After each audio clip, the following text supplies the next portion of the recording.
Fala, gente, graça e paz, tudo bem com vocês? Começando então o nosso devocional diário, espero que você esteja muito bem do outro lado. A gente está começando mais um dia. Hoje a gente para meditar um pouco lá no livro de 1 Reis, no capítulo 17. Que Deus ele possa ministrar o teu coração e que ele abençoe ricamente a tua vida, a tua casa, que ele possa derramar sobre você uma paz que excede todo entendimento. E para você que é novo por aqui, seja sempre muito bem-vindo. A gente fala sempre sobre a vida. E hoje o nosso ponto de reflexão vai ser o seguinte: afinal de contas, o que mais a gente tem feito na nossa vida, hein? Será que questionado Deus ou a gente tem com muito mais intensidade nos relacionado com Ele por meio da nossa oração? Antes da gente entrar direto lá no texto de 1 Reis 17, como pano de fundo, a gente fala hoje da história de Elias, da viúva e do seu filho. E isso ocorreu ali num período um tanto quanto tumultuado, da história de Israel, onde a idolatria levou-lhe o povo a se afastar, do Deus verdadeiro. E como juízo, Deus ele enviou ali uma severa seca sobre a terra.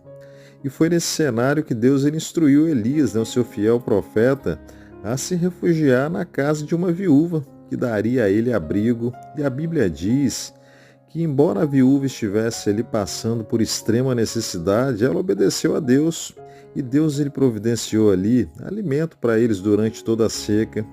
Porém, uma grande provação veio até eles, quando o filho da viúva ele adoeceu, e a palavra fala que depois ele veio a morrer. E perplexa ali diante dessa tragédia, a viúva ela questionou Elias, talvez culpando ele pela morte do filho. E é nesse ponto que o texto ele nos apresenta as palavras de Elias a Deus. E lá no versículo 20 do capítulo 17, Elias ele questiona a Deus em angústia, e ele diz bem assim, por que trouxeste desgraça a essa viúva que me recebeu em seu lar e fizeste o filho dela morrer? Então a sua pergunta ali revela a sua dor, a sua confusão ali diante da trágica morte do filho da viúva que havia acolhido a vida de Elias. E quando a gente vai mais à frente no versículo 21, Elias agora ele começa a orar de forma fervorosa a Deus. E o texto diz assim, ó Senhor meu Deus, por favor, permita que a vida volte a esse menino.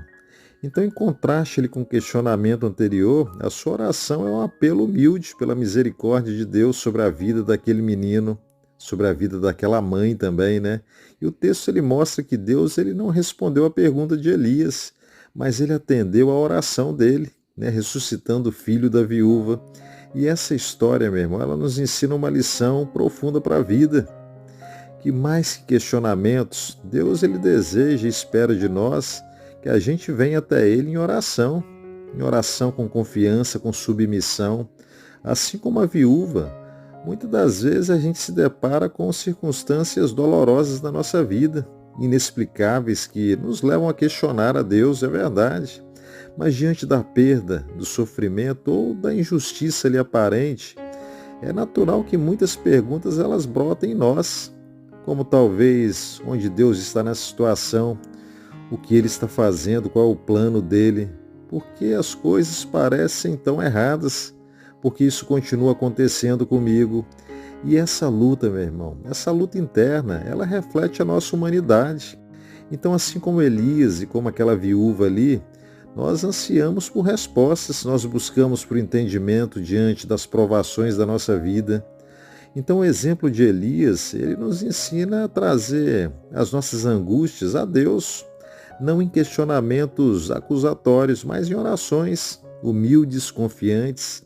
Jesus ele também espera de nós que, ao invés da gente fomentar preocupações exageradas por coisas dessa vida, que a gente possa buscar em primeiro lugar o reino de Deus, a sua justiça, e as outras coisas, essas serão acrescentadas à nossa vida.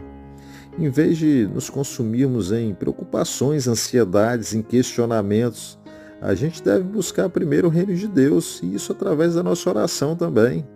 Quer ver uma coisa?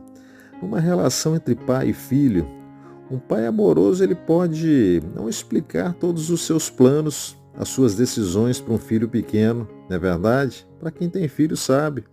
mas ele se alegra em atender às necessidades, aos pedidos dos filhos, quando aquilo que ele pede fará bem para ele.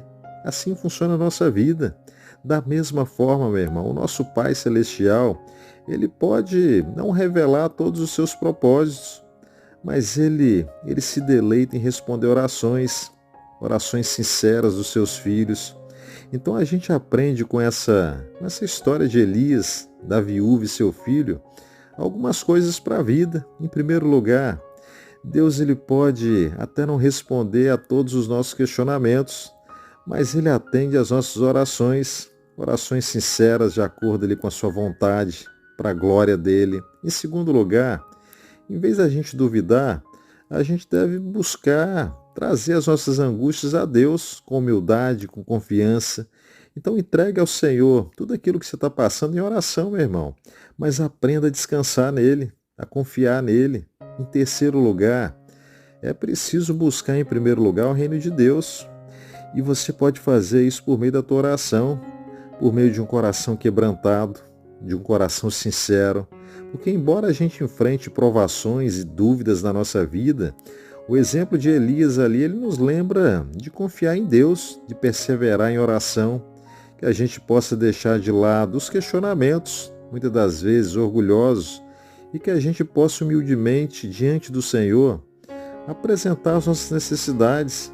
Deus ele conhece o nosso coração, mas ele quer ouvir da nossa boca.